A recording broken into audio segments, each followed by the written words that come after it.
Assalamualaikum warahmatullahi wabarakatuh.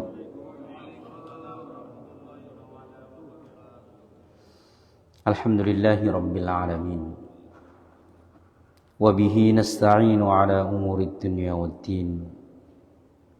Wassalatu wassalamu ala ashrafil anbiya'i wal mursalin wa ala alihi wa sahbihi ajma'in. Subhanaka la ilma lana إلا ما علمتنا إنك أنت العليم الحكيم رب اشرح لي صدري ويسر لي أمري واحلل عقدة من لساني يفقه قولي اللهم فقهنا في الدين وعلمنا التأويل وحببنا إلى المسلمين وجعلنا لسان صدق في الآخرين وجعلنا من ورثة جنة النعيم. Amma ba'du, jamaah kaum muslimin yang dirahmati Allah Subhanahu wa taala. Alhamdulillah, pertama-tama tidak lupa mengawali segala sesuatu dengan kita memanjatkan rasa syukur, memuji Allah Subhanahu wa taala atas semua limpahan nikmat-Nya. Pagi ini kita masih diberikan kesehatan, umur panjang, masih dapat sama-sama melaksanakan sholat subuh secara berjamaah. Mudah-mudahan semua amal ibadah kita, yang kecil maupun yang besar, diterima di sisi Allah Subhanahu wa taala. Amin ya rabbal alamin. Kita melanjutkan kembali kajian kita dari kitab Saidul Khatir, kitab yang ditulis oleh Al-Imam Abdurrahman Ibnul Jauzi rahimahullahu ta'ala. Kitab yang berisi nasihat-nasihat hasil dari perenungan yang beliau lakukan, mengamati, melihat, mempelajari kehidupan yang terjadi di sekitar beliau, baik yang terjadi terhadap diri beliau sendiri maupun yang terjadi terhadap orang lain. Kita sampai halaman 165 belum? Yang judul baru tuh.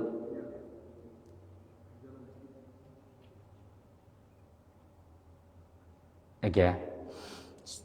Judul baru tuh kan? Silakan.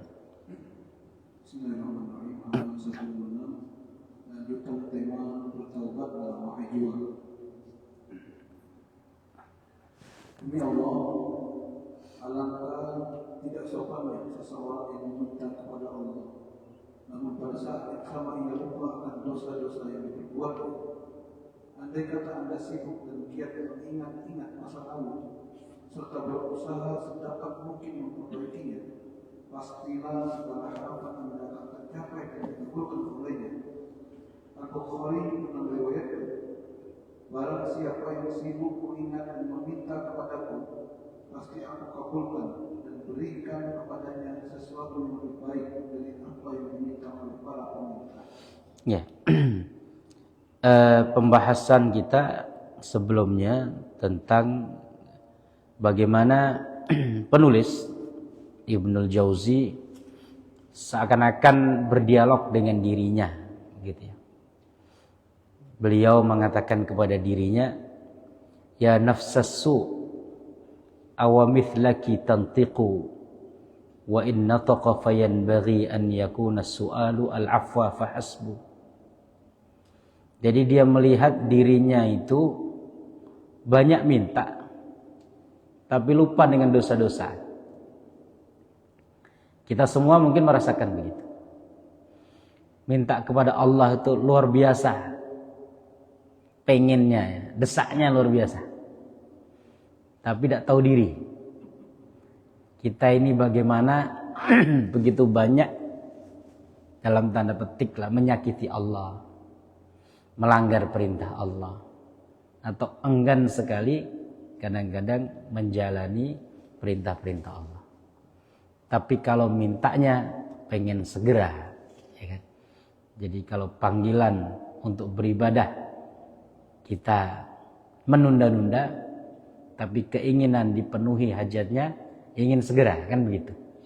Nah, beliau ini berpikir, wahai jiwaku, ya, kamu banyak minta kepada Allah, lupa dengan dosa-dosa. Sebenarnya harusnya malu, maksudnya begitu. Malulah. Kita ini kalau semuanya minta ke orang, tapi kita nyakiti orang itu, pasti kita akan mikir, ya kan? Kecuali orang yang muka dinding, ya kan, muka tembok. Tetapi kepada Allah kita ini kok enggak kayak gitu. Ya, maka kemudian beliau mengatakan, seharusnya yang kamu minta itu bukan hajat-hajatmu. Yang kamu minta adalah ampunan kepada Allah. Tidak usah minta yang lain-lain, minta dimaafkan, minta ampunan, minta maaf gitu kepada Allah. Ya. Wa inna taqafatan fayanbaghi an yakuna su'alu al-'afwa fa hasbu. Jadi harusnya yang diminta itu minta maaf aja. Minta ampun, enggak usah minta yang lain-lain gitu ya. Malu gitu ya, malu, banyak dosa, keinginannya banyak ya. Tetapi ya begitulah jiwa kita, begitulah diri kita. Maka fallaha Allah min jur'atin ala talabil aghrad. Demi Allah, ya, fallaha Allah itu sebenarnya ungkapan ketakjuban. Takjub itu dalam artian dua. Takjub itu bisa berarti takjub dalam artian apa ya? Terpukau. Takjub dalam artian heran. Ya, heran itu melihat sesuatu yang enggak baik, ya kan? Orang kayak gitu masa begini, ya kan, itu heran ya. Itu dalam bahasa Arab juga disebut ajab. Jadi orang kaget. Nah, kaget itu bisa dua. Bisa kaget terhadap sesuatu yang baik, positif. Bisa kaget terhadap sesuatu yang negatif. Nah, kaget terhadap sesuatu yang negatif itu ya heran maksudnya. Kok bisa begitu? Gitu. Nah, maksudnya beliau mengungkapkan fallaha Allah, ya, heran. Kok bisa begitu? Ya. Min jur'atin ala talabil aghrad. Kok bisa berani sekali minta ini minta itu, banyak keinginannya, ma'anisyani ma taqaddama minadz-dzunub, dengan melupakan dosa-dosa yang telah dilakukan. Allati tujibu taknisar ra's, yang seharusnya membuat kepala kita tertunduk. Kepala tertunduk maksudnya malu, ya. Jadi saya heran dengan jiwa ini, dengan diriku ini, kata beliau, ya kan. Banyak mintanya, lupa dengan dosa-dosanya. Padahal dengan dosa-dosa itu seharusnya kita malu, gitu ya. Wala in tashaghalat bi islahi ma madha wan nadama alaihi ja'atki muradatuki. Padahal kalau seumpamanya enggak usah engkau minta-minta, sibukkan diri dengan memperbaiki keadaan, minta ampun kepada Allah, menyesal, nanti akan dikasih sendiri, gitu. Jadi itu dia, dosa banyak, tapi banyak pengennya, banyak maunya, banyak permintaannya. Harusnya malu dong. Terus apa yang harus dilakukan? Ya, yang harus dilakukan perbaiki diri dulu, minta ampun banyak-banyak. Ya kan? Malu, banyak dosa, banyak maunya. Ya, nyesal dulu, minta ampun, taubat kepada Allah. Dan Rasulullah pernah mengatakan begitu. Ada orang yang tanpa meminta-minta, justru Allah berikan lebih dari apa yang diminta orang. Jadi banyak orang yang minta itu nggak dikasih sesuai permintaannya atau kurang dari permintaannya. Sebagian ada yang diberikan sesuai dengan keinginannya. Tapi ada orang yang nggak minta-minta, maksudnya nggak berdoa kepada Allah yang aneh-aneh gitu ya. Tapi dikasih lebih dari apa yang orang itu minta. Sebagian kita mungkin lah. Kadang kita yang jadi orang yang tadi ya, diberi sesuatu yang kita minta. Kadang juga kita minta nggak diberi, kawan lain yang diberi yang itu, ya kan? Jadi adalah keadaan seperti itu ya, dimana kita tuh minta nggak dikasih, yang nggak minta malah dikasih, ya kan? Kadang kita juga begitu, kita nggak minta apa-apa dikasih, lebih dari orang yang minta-minta. Ya. Mungkin dalam suatu keadaan tertentu ya, ada orang pengen jadi ini, pengen jadi itu, ya, nggak dikasih. Ada orang yang nggak pernah berdoa, nggak pernah minta, nggak pernah apa, dikasih, ya gitu ya. Ya kadang-kadang sebagian contohnya dalam dinamika perpolitikan kadang-kadang gitu. Ada orang yang nyalon ini, nyalon itu, ya kan? Pengen nggak jadi, ya. Kemudian ada orang yang nggak pernah nyalon, nggak pernah itu, jadi kan gitu. Dapat. Nah, ada orang yang berapa kali jadi PJ, bupati, PJ, wali kota, PJ ini itu ya kan. Ya, nggak pernah minta dia, nggak pernah ini, nggak pernah itu, dapat. Ya paling nggak pernah lah kan. Fotonya nempel gitu. Ya, ada yang berusaha ini, minta ini, nggak dikasih. Ya. Dalam keadaan yang lain juga banyak. Ada orang yang pengen jadi ini, nggak dikasih. Ada orang nggak pernah berdoa untuk jadi itu, dapat. Itu ya. Nah, jadi kata Nabi SAW, ada orang itu yang memang tidak minta, tapi justru diberikan oleh Allah lebih dari apa yang diminta oleh orang-orang yang meminta. Apa yang membuat dia dikasih itu? Salah satunya adalah dengan lebih banyak mengingat dosa, memperbaiki diri, mengingat Allah. Ini tadi hadis Nabi yang diriwayatkan oleh Imam Bukhari. Ya, barang siapa yang sibuk mengingat, ya, dan memintaku. Di sini ada kata mengingat, artinya dia sibuk zikir. Zikir ini ada dua, ada zikir pujian, ada zikir permintaan. Zikir pujian itu ya kita mengagungkan Allah, memuji Allah. Seperti subhanallah, alhamdulillah, la haula wala quwata illa billah, masya Allah. Itu semuanya kan zikir pujian. Ya, namanya zikrus sana. Zikir yang isinya pujian. Muji Allah aja, nggak ada mintanya kan? Antum ketika mengucapkan subhanallah, minta apa? Nggak ada minta kan? Nggak ada minta. La ilaha illallah, tiada Tuhan selain Allah, nggak ada mintanya. Alhamdulillah, segala puji bagi Allah, nggak ada mintanya. Nah, ada yang disebut dengan zikrud doa. Zikir dalam artian meminta. Contohnya apa? Rabbighfirli wa liwalidayya warhamhuma kama rabbayani shaghira. Ya Allah, ampunilah aku. Akan minta ya. Minta. Kemudian ada juga zikir ya bukan.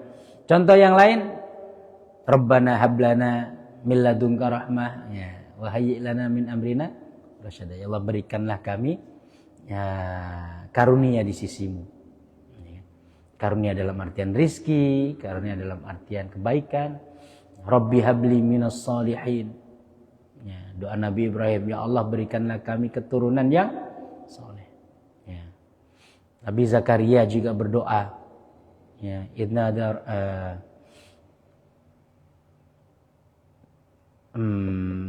Nabi Zakaria itu doanya apa? Ya, minta diberikan keturunan. Rabbi habli min ladunka dzurriyyatan thayyibah innaka sami'ud du'a. Ya Allah berikanlah aku keturunan yang baik. Itu kan permintaan. Namanya zikrut doa. Jadi zikir yang berupa permintaan. Ada dua ya. Jadi ada zikir itu bisa berarti zikir pujian-pujian saja. Tapi ada zikir yang berarti permintaan. Nah, permintaan ini pun ada dua. Ada permintaan untuk diberikan sesuatu, ada permintaan untuk diampuni dosa-dosa. Gitu ya. Nah, di sini maksudnya menurut Ibnul Jauzi, jadi ada orang yang sibuk dengan zikir, tidak minta dia. Kalau minta pun bukan minta aneh-aneh, tapi minta diampuni dosanya, minta diperbaiki dirinya, menyesal terhadap apa yang sudah dilakukannya. Allah akan memberinya lebih baik dari apa yang diminta oleh orang-orang yang meminta. Ya kan ada orang minta ini, minta itu, minta ini, minta itu. Dia nggak sadar dengan dosa-dosa yang dilakukan. Allah tahan. Karena dosa itu menghalangi pengabulan doa. Tetapi ketika orang itu tidak minta, ya dia sibuk dengan zikir, memuji Allah, sibuk dengan dia minta ampunan, diperbaiki dirinya dan lain sebagainya, justru Allah kasih melebihi apa yang dia minta atau melebihi apa yang diusahakan oleh orang-orang. Ada banyak cerita kan, bagaimana orang itu kadang-kadang dia minta atau berusaha mencari sesuatu, ini itu sampai halal haram diterjang gitu ya, nggak peduli dia baik buruk, nggak dapat juga. Ketika dia insaf, dia taubat, ya udah kayaknya nggak benar jalannya, dapat itu barang, ya kan? Jadi yang dicari lari, justru ketika dia menghindar malah mendatangi, ya gitu ya. Nah ada banyak yang seperti itu ya. Oke, kita lanjut. Suatu saat Bishr Al-Hafi mengadakan tangannya ke langit untuk meminta kepada Allah. Namun ditarik kepada Allah dan berkata, sikap perbuatan Tuhan kamu sebagai Bishr Al-Hafi karena menginginkan makrifat Allah. Oke. Jadi ini ada contoh seorang ulama, ya, namanya Bishr. Bishr disebut Bishr Al-Hafi. Bishr ini suatu kali dia menadahkan tangan berdoa, pengen dia berdoa, pengen minta sesuatu, tapi kemudian ditarik lagi tangannya, malu, gitu. Kenapa? Duh, banyak dosa, masa minta terus, jadi gitu. Mithli la yas'alu ma abqatiz dzunubi ma abqatiz dzunubu li wajhan. Ya Allah, malu aku minta, ya. Dosa-dosaku bikin wajahku harusnya tertunduk, gitu ya. Jadi dia suatu kali sudah ngangkat tangan minta kepada Allah, mau minta, gitu ya. Mau minta ABC lah, kita kan sering minta ABC. Kemudian mikir, ya Allah banyak dosa, dah jadilah, malu kan gitu ya. Nah, tetapi kata Ibnul Jauzi, ya yang seperti ini memang ada baiknya. Tetapi ini memang untuk orang dengan tingkat keimanan ma'rifat tertentu. Bagi orang-orang biasa ya tidak masalah sebenarnya. Banyak dosa, banyak minta juga nggak apa-apa sebenarnya. Karena Allah juga senang dimintai. Allah juga senang dimintai. Kalau kita harus menunggu nggak punya dosa baru minta, kapan kita mintanya? Ya kan? Kapan kita berdoanya gitu. Nah, orang dengan tingkatan tertentu mungkin ya dia sudah bisa neken dosa, sudah bisa menghindar dosa, sehingga ketika sedikit dia berdosa dia merasa malu kepada Allah. Dia istighfar dulu, dia bersihkan dulu. Nah, kita ini belum sempat bersihkan dosa, lah nambah dosa lagi. nambah lagi. Jadi kalau nunggu bersih dosa kita baru minta, enggak minta. Ya kan? Kita ya nggak akan pernah berdoa kepada Allah gitu kan. Jadinya enggak baik juga, nanti godaan setan akhirnya bikin kita sombong, tidak minta kepada Allah dengan alasan apa? Kamu banyak dosa, nggak usah berdoa. Banyak dosa, banyak minta, ya kan? Akhirnya nggak minta. Akhirnya ya tadi jadi sombong. Nah maka perlu pertengahan juga. Artinya tetap kita berdoa kepada Allah dengan dosa-dosa yang ada pada diri kita, tapi kita harus punya rasa malu, ya kan? Tetap dong sungkan gitu ya. Tetap kita, ya Allah, ya walaupun saya harusnya malu tapi ya gimana lagi, ya kan gitu ya. Tidak ada cara lain lah, ya Allah, ya kan seperti itu. Kemudian nanti sedikit-sedikit kita berusaha untuk memperbaiki. Ya, lanjut. Seseorang yang minta kepada Allah bersama seseorang yang sedang bicara langsung namun khawatir beliau saat berbicara. Akan tetapi orang-orang yang lalai dalam cinta pasti tak merasakan kedekatan Allah. Ya. Pahamlah apa yang saya uraikan. Sibukkanlah diri anda dengan taubat dan berhati-hatilah dalam tindakan agar anda tidak tergelincir. Janganlah anda merasa bangga dengan doa-doa, karena yang anda minta biasanya terlebih dari perkara-perkara duniawi. Janganlah anda mengharapkan penjernihan hati serta lurusnya agama seperti anda meminta kebaikan dan kesejahteraan duniawi. Cermatilah berbagai urusan anda dan pertajamlah akal. seringkali kelakuan dan kelalaian hanya akan mendorong Anda ke jurang kehancuran. Jadikanlah rasa galau akan dosa-dosa masa lalu lebih tinggi daripada pengharapan Anda. Hasan al-Basri adalah contoh tentang orang yang sangat tinggi rasa takutnya kepada Allah. Oke. Ada mungkin ada terjemahan yang nanti kayaknya nggak tepat tadi. Nah, di sini ya, seseorang yang minta kepada Allah laksana orang yang sedang berbicara. Jadi ada dua keadaan ini.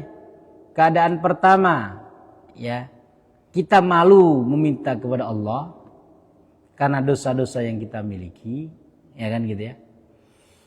Atau kita tetap minta kepada Allah walaupun kita banyak dosa. Ya. Kalau mau idealnya, kita minta kepada Allah setelah bersih semua dosa. Ya, setelah kita ya istilahnya ya tidak banyak maksiat, tidak banyak kesalahan, minta kepada Allah ya wajar gitu. Tapi posisi kita seperti ini, dosa banyak, keinginan juga banyak. Kalau nggak minta siapa lagi? Kalau minta malu sebenarnya kan. Nah, dua-dua ini yang mau tidak mau harus kita pilih salah satunya. Maka di sini dikatakan, ya.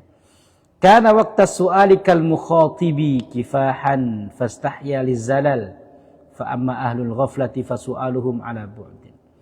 Jadi kalau kita tidak meminta dengan alasan lagi banyak dosa, banyak kesalahan, ya kan, malu kepada Allah, nanti bisa jadi masuk godaan setan, bisikan setan, ya akhirnya kita tidak berdoa. Dan orang yang tidak berdoa dia sombong. Dan Allah membenci orang yang tidak berdoa. Maka caranya gimana? Dengan dosa yang kita miliki, kita tetap berdoa, tetap memohon kepada Allah. Pertama, meminta dulu agar diampuni dosa kita, agar diperbaiki keadaan diri kita. Ya, menyampaikan penyesalan terhadap apa yang kita lakukan. Yang kedua, minta juga apa yang kita inginkan, tapi malu gitu. Sambil malu lah ya. Jangan tidak punya malu gitu. Jadi tetap kita harus minta, tapi dengan malu. Di sini ya, orang jadi, oh bukan ini terjemahnya salahnya. Jadi ketika kita minta, tapi tetap kita kedepankan rasa malu. Ya Allah, sebenarnya malu aku ini minta kepada Engkau. Tapi siapa lagi? Kayak apa namanya? Syairnya Abu Nawas itu kan. Ilahi lastu lil firdausi ahla wala aqwa ala naril jahimi. Ya Allah, aku enggak layak masuk surga, tapi tidak mau masuk neraka. Mau kemana? Ya kan? Ini Abu Nawas mau kemana Abu Nawas ini? Surga tidak layak, neraka tidak mau kan gitu. Neraka tidak kuat. Ya tapi itu kan cara kita kan. Ya nanti Allah lah yang menetapkan. Ya Allah sebenarnya enggak layak ke masuk surga. Banyak dosa-dosanya. Tapi enggak kuat juga di neraka. Ya sebenarnya pengen surga, ya kan gitu kan. Tapi basa-basinya kan gitu. Nah ini kan bagus. Ya, syair ini diperselisihkan ya dari Abu Nawas atau tidak. Karena Abu Nawas ini memang pribadi yang unik ya. Katanya dalam kesehariannya itu memang tadi banyak ngakalin orang ya kan. Banyak ngakalin orang. Juga dia pada sebagian fase kehidupannya itu ya, suka minum-minuman dan lain sebagainya. Tetapi mungkin di akhir hayatnya lah ya, syair-syair seperti ini muncul sehingga kita baca ketika ya apa namanya nunggu azan ya kan. Kadang-kadang habis sholat juga dibaca. Karena memang bagusnya. Ilahi lastu lil firdausi ahla wala aqwa ala naril jahimi. Kemudian di ujungnya itu apa? Fahabli taubata wa firdunubi fa innaka ghafirudan bil azimi. Ada yang ini. Faman narju siwaka, sebelumnya apa? Wa in taghfir fa anta lidzaka ahlu wa in tatrud faman narju siwaka. Kalau engkau mengampuni ya Allah, engkaulah yang memang layak mengampuni. Engkau ahlinya gitu maksudnya. Engkaulah orang yang satu-satunya mengampuni, siapa lagi? Kalau engkau tolak permintaanku, kepada siapa lagi aku minta? Ini kan gitu ya. Artinya tadi, ya Allah sebenarnya malu aku minta dengan dosa yang aku miliki. Tapi mau minta ke siapa lagi? Tidak ada lagi orang yang atau enggak ada lagi zat yang bisa dimintai. Wa in tatrud faman narju siwaka. Kalau engkau tolak aku, kepada siapa lagi aku harus meminta? Enggak ada lagi. Ya gitu ya. Nah, ini contoh konkret lah ya. Bagaimana ya syair Abu Nawas itu ya mempresentasikan ya apa yang kita sampaikan ini. Jadi meminta kepada Allah tapi tetap malu ya. Jangan sampai ya tadi Bishr Al-Hafi tadi ya dengan tingkat keimanannya yang seperti itu memang dia malu minta kepada Allah ketika dia masih ada dosa. Tapi beliau dengan segera bisa memperbaiki. Ya, nah kita tadi kalau nunggu bersih benar-benar ya ujung-ujung tidak doa juga bagian dari dosa. Tidak berdoa bagian dari dosa. Jadi malah nambah dosa. Nah, kemudian fafham ma dzakartuhu wa tashaghal bit taubati minaz zalal. Sibukkan diri dengan taubat. Tsummal ajabu min su'alatika. Tapi juga heran juga saya kata Ibnul Jauzi kepada siapa? Kepada dirinya. Fal ajabu min su'alatiki sebenarnya. Jadi dia juga heran. Ini kan dialog dia dengan jiwanya, Pak, dengan dirinya ya. Ya. Tapi saya juga heran dengan kamu ini, wahai diriku. Ya, kamu banyak dosa, banyak minta, kan gitu ya. Kemudian yang diminta perkara dunia lagi kan gitu. Betul tak? Antum kalau dihitung-hitung doanya ini antara minta dunia sama minta akhirat banyak mana? Cobalah dihitung ya. Berapa persen untuk dunia, berapa persen untuk akhirat. Ya kan? Ya udah banyak dosa, banyak mintanya. Yang diminta pun perkara dunia gitu loh. Jadi beliau ini gimana? Ini kan refleksi ya. Artinya beliau ini nyalain diri sendiri. Ini yang disebut dengan nafsul lawamah. Jiwa yang mencela diri sendiri. Kamu tuh kayak gimana sih? Ya, udah banyak minta, yang diminta juga ya perkara duniawi di sini. Nah, tapi di sini ada terjemahan yang salah nanti ya. Nah, Anda merasa bangga dengan doa karena yang Anda minta. Ah, ini salah. Oke, saya coba bacakan. Kayak terjemahannya enggak tepat lah. Nanti antum paham ya.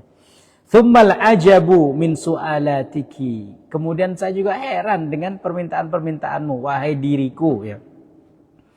Fa innaka la takadu tas'alu muhimman minad dunya. Kamu itu hampir-hampir dalam setiap permintaanmu tidak lepas dari tadi kenikmatan dunia. Yang kamu pikirkan dunia. Bal fudul al-aish. Bahkan minta yang lebih-lebih gitu. Fudul al-aish itu ya kelebihan dari dunia. Artinya minta dunia saja sudah memalukan sebenarnya. Udah gitu minta lebihannya kan. Nah, seperti yang itu ya. Ada penjual es gabus. Dikasih motor minta mobil. Ya itu kan tadi ya. Ya sudah. Ya kita juga kayak gitu kepada Allah tuh. Mintanya itu yang lebih-lebih gitu kan. Seharusnya dikasih itu aja udah alhamdulillah. Nah, mintanya yang nambah-nambah yang aneh-aneh gitu ya. Itu namanya fudul al-aish. Kamu minta dunia aja gitu kan. Artinya kalau minta motor aja sebenarnya enggak cocok ya kan semuanya kan. Kalau semuanya ya dihitung dengan ya, kerugian es gabusnya semuanya nih seumpamanya. Ya kan dikasih motor kan sudah alhamdulillah. Ya kan? Udah dapat motor kan alhamdulillah. Kita minta mobil. Nah, enggak tahu mobil apa yang diminta kan. Nah, kita juga begitu. Dengan dosa kita ini kita minta dunia itu sudah alhamdulillah sebenarnya kan. Nah, gitu minta lagi nambah yang lain-lainnya, minta ini, minta itu. Ya, gitu. Jadi ya sekali lagi ini beliau ya mengkritik diri sendiri ya. Jadi bal fudul al-aish, bahkan yang kamu minta ini tadi ya, kelebihan-kelebihan dari perkara dunia. Kalau dunia yang penting sih mungkin masih wajar kan. Tapi mintanya ya aneh-aneh lah, banyak dosa tadi ya. Minta dunia pun minta, wah ini itu dan lain sebagainya. Wala tas'al salahal qalbi wad-din mithla ma tas'alu salahad dunya.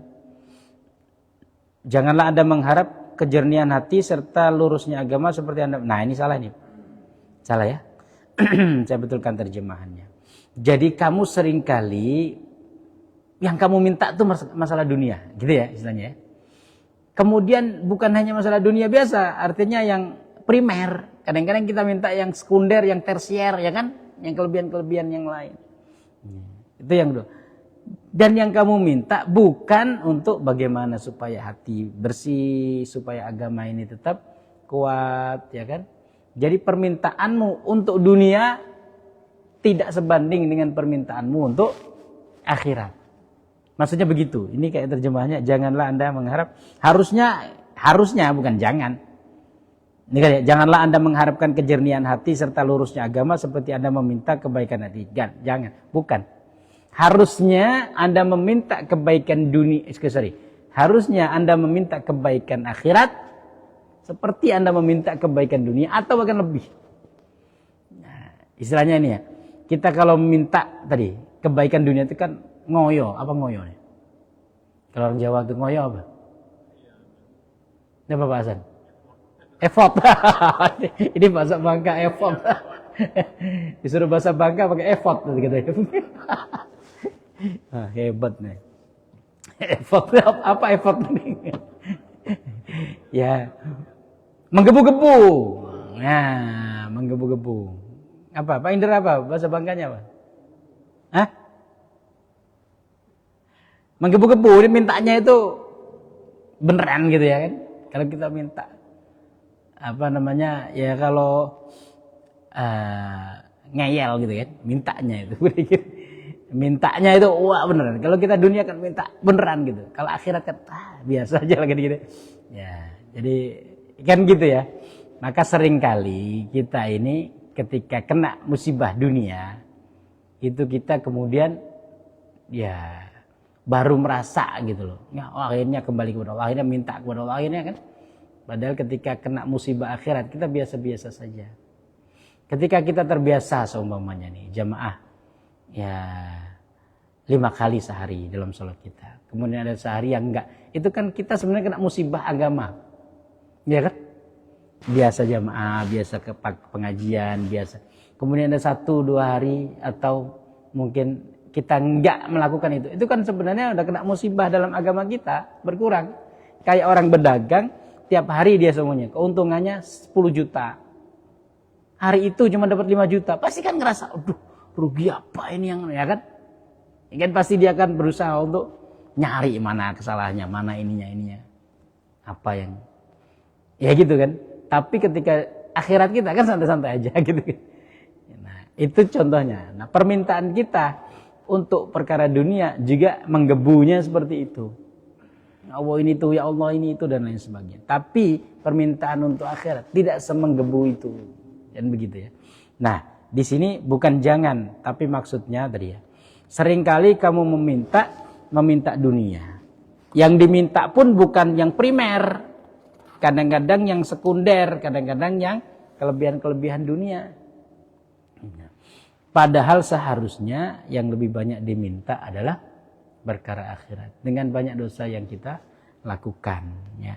Artinya hendaknya permintaan kita untuk urusan akhirat itu sebagaimana permintaan kita untuk urusan dunia. Atau bahkan lebih gitu ya. Jangan untuk urusan akhirat, biasa aja. Ya, jadi mintanya itu tidak terlalu menggebu ya, dikasih ya, enggak dikasih tidak apa-apa gitu. Tapi kalau dunia ya pengen betul dikasih. Ya. Dalam Al-Qur'an ada dikatakan, "Fa idza qadaitum manasikakum fadhkurullaha kadzikrikum aba'akum aw ashadda dzikra." Apabila selesai dari manasik haji, ini konteksnya tentang haji. Maka ingatlah Allah, sebutlah nama Allah, agungkan nama Allah sebagaimana engkau menyebut mengagungkan nama-nama nenek moyangmu. Orang-orang Arab kan bangga dengan nenek moyang, bangga dengan keturunan, bangga dengan si fulan ini saya punya keturunan ini, sehingga diingat-ingat terus ya, disebut-sebut terus. Nah, kata Allah, sebut Allah sebagaimana engkau menyebut nenek moyangmu, sebagaimana engkau mengagungkan keturunanmu, sebagaimana engkau mengagungkan kabilahmu, ya. Orang kan mengagungkan biasanya begitu. Au asyadda dzikra. Atau harusnya lebih dong. Artinya kamu menyebut nama Allah harusnya lebih daripada menyebut nama nenek moyangmu. Ya, kamu mengagungkan Allah lebih daripada mengagungkan nenek moyangmu, klanmu, suku keluarga besar. Ya kan? Nah begitu juga ini. Hendaknya kamu meminta kepada Allah ya urusan akhirat lebih besar daripada permintaan terhadap urusan dunia. Oke, mau kita lanjut atau kita cukupkan? Lanjut ya, kita nggak apa sambil nunggu syuruk. Silakan Pak Indra. Dikit. Siapa yang ini? Itu baru lalai orang-orang yang beribadah. Perkara yang paling aneh adalah jika seseorang mengaku telah mencapai ma'rifat, padahal kenyataannya ia sangat jauh darinya. Ini Allah tak akan pernah sampai kepada ma'rifat kecuali orang yang takut kepada Allah. Adapun orang yang tenang saja, pastilah ia bukan ahli ma'rifat. Ada sebagian di antara orang yang berpura-pura zuhud, yang mengaku-ngaku sebagai wali yang dicintai diterima doa-doanya, mungkin ia mendapatkan semacam taufik atau keberuntungan, namun ia menyangka akan itu sebagai karomah. Nah ini penting nih, ya. Karena masyarakat kita juga sering terpukau dengan yang kayak gitu. Sehingga ada ponari yang di Jawa Timur itu kan, ya, dianggap wali ya kan apa, ya dengan batu. Masyarakat kita nih, yang gimana? Siapa yang mau disalahin kita? Banyak orang awam, banyak orang yang tingkat pendidikannya rendah, kemudian juga tadi ya banyak masalah, sehingga orang kadang-kadang ya cari jalan pintas. Padahal ya secara kenyataan juga sebenarnya ya enggak ini ya, kalau dipikir secara dalam-dalam ya. Tapi itulah kita nggak bisa maksain orang ya. Dengan tingkat pemahaman yang berbeda gitu. Nah, banyak orang yang kemudian ngaku wali, ngaku ini, ya kan? Ya mungkin 1-2 kadang-kadang cocok. Cocok itu maksudnya ini disampaikan ya. Bisa jadi ada satu hal yang dia tampakkan memang terjadi. Mungkin 1-2 dia bisa menyembuhkan orang, betul gitu kan? Ya, pas di ini ya sembuh. Allah ngasih 1-2 lewat itu. Tapi kemudian setelah itu, wah, ya kan? Jadi ini. Agak di sini. Wa fil mutazahhidina ahlu taghfilin yakadu ahaduhum yuwattinu nafsahu ala annahu wali. Ada ahli zuhud itu yang tadi suka melalaikan orang, menyesatkan orang. Salah satu di antara mereka menganggap diri mereka sebagai wali, mahbubun makbul, yang diterima, dicintai orang. Wa rubbama tawalat alaihi altafun dhannaha karamat. Bisa jadi 1-2 kejadian memang terjadi tidak biasa gitu ya. Ada 1 kejadian, 2 kejadian yang memang terjadi tidak biasa yang Allah berikan. Ya, bisa secara kebetulan atau bisa memang dia punya trik. Kadang-kadang kan ada trik magic nih, Pak. Sampai dulu itu yang kayak Kanjeng Dimas itu ya. Itu bukan ya, kita bukan hanya orang awam, coba profesor. Profesor, tokoh-tokoh nasional. Ada Ibu Marwah Daud itu. Itu kan salah satu tokoh ijmi. Beliau itu saya membaca bukunya ketika masih di pesantren. Itu beliau itu kan ketika ngambil S3 di Amerika dalam keadaan hamil. Ya, kemudian beliau kisahkan dalam satu buku. Nah, itu kita dulu waktu di pesantren itu salah satu buku yang diajarkan sebagai motivasi, ya kan gitu. Artinya beliau itu orang cerdas, orang hebat, secara keilmuan luar biasa, ya kan. Bisa juga gitu terpengaruh dengan ini. Tadi itu ya ada yang memang beneran, ada yang beneran itu maksudnya 1-2 kali Allah bukakan suatu kejadian yang tidak biasa di tangan orang tersebut. Tapi ada juga yang memang trik, kita aja yang dikelabuhi. Ada yang Gus siapa itu yang di Jawa Timur tuh, yang apa namanya ngambil penyakit dari orang dimasukkan ke kelapa, ternyata emang kelapanya udah dikasih air kelapanya emang udah dibuat hitam gitu. Ada ya siapa tuh? Gus Samsudin apa siapa tuh? Ya kan? Yang perang sama ini, bukan perang sih, sama topi merah apa? Pesulap merah itu kan. Akhirnya diungkapkan trik-triknya dan lain sebagainya. Allah alam. Artinya ada nggak pengikutnya? Banyak. Nah maka kita tidak, ya ini di zaman dulu ya, dengan tingkat keimanan seseorang yang masih seperti itu, ulama yang hebat-hebat, ya kan? Nah, itu aja sudah ada orang yang ngaku-ngaku wali, ngaku-ngaku seperti itu, kemudian ada pengikutnya, ada. Apalagi kita, iman sudah semakin tipis, ya kan? Kemudian semakin jauh dari kenabian itu kan semakin tipis kita. Seperti perasan santan kata sebagian ulama itu kan. Jadi generasi umat ini seperti perasan santan. Generasi sahabat itu perasan pertama, kedua, tabiin. Kita ini perasan ke-15. Coba antum meras santan itu udah perasan 15. Masih ada santan. Ya, jadi mungkin imannya tinggal air lah kan. Nah, udah seperti itu banyak masalah hidup, masalah ekonomi, masalah kesehatan. Akhirnya orang ketika ngaku-ngaku dapat ini, dapat itu mudah sekali. Nah, dan masyarakat kita luar biasa ya. Bahkan kadang-kadang kayak di Jawa Barat itu katanya setiap ini kadang-kadang ada nabi palsu, ada ajaran palsu, ada ini palsu. Dan tadi ya gimana lagi kita nggak bisa menghalau ya. Tapi yang bisa kita sadarkan, kita pahamkan, yalah kita pakai, kita Allah kasih akal berpikir. Inilah modal utama kita. Maka syarat utama orang itu diwajibkan beribadah selain muslim berakal. Ya kan? Berakal. Ya, kalau orang tidak berakal, semua kewajiban agama gugur. Nah, maka jangan sampai akal ini kemudian kita hilangkan. Enggak kita pakai mikir maksudnya. Ya, jangan ke bawah ini, ke bawah itu. Ya, ujung-ujungnya ya tadi kita ya melakukan sesuatu yang secara akal sehat tadi tidak masuk akal. Nah, penipuan-penipuan yang paling menguntungkan, mohon maaf ya. Penipuan yang paling memudah yang paling mudah itu adalah penipuan dengan kedok agama. Pakai jubah, pakai sorban, bawa tongkat, pasang cincin satu, udah. Nah kan. Oh udah. Ya kan. Pak tasbih paling gampang. Ya, paling gampang. Ya, kalau mohon maaf ya, kan kadang-kadang ada yang MLM yang apa namanya, penipuan-penipuan itu kan agak susah tuh Pak nipunya. Ya kan, nyari orang susah, walaupun ada lah ya yang ketipu. Agak susah.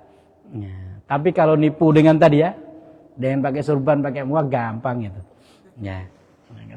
Sampai ya mohon maaf lah, kadang-kadang di sebagian tempat itu kan ada perempuan-perempuan yang rela untuk ditidurin hanya karena mentransfer ilmu apa ya kan.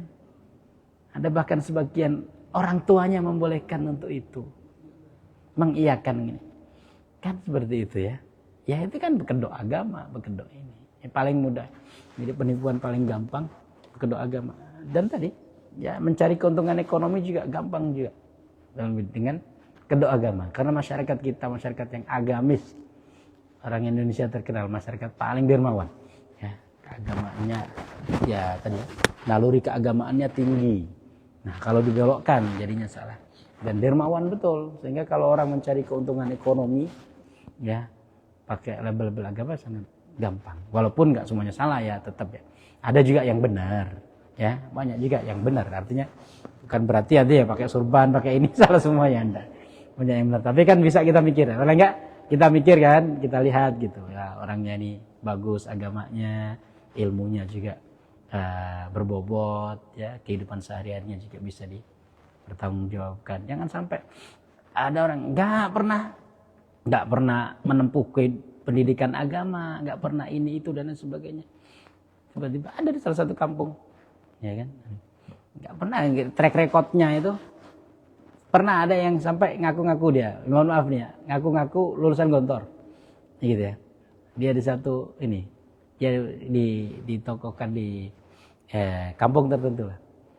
Akhirnya ada salah satu yang alumni itu nanya, antum lulusan berapa? Kok nggak pernah ketemu gitu kan? Kok nggak ada di ini? Akhirnya dia berkelit gini. Oh ternyata nggak ngaku. Ya kan, dia nggak pernah di pesantren. Cuman tadi ya, dengan mengaku pernah di pesantren, akhirnya ada jamaah jamaahnya itu juga jadi kelabuhi dan wallahu alam ya. Insyaallah kita lanjutkan pada kesempatan yang lainnya. Mudah-mudahan apa yang kita pelajari ada manfaatnya. Subhanakallahumma wa bihamdika asyhadu an la ilaha illa anta astaghfiruka wa atubu ilaik. Assalamualaikum warahmatullahi wabarakatuh.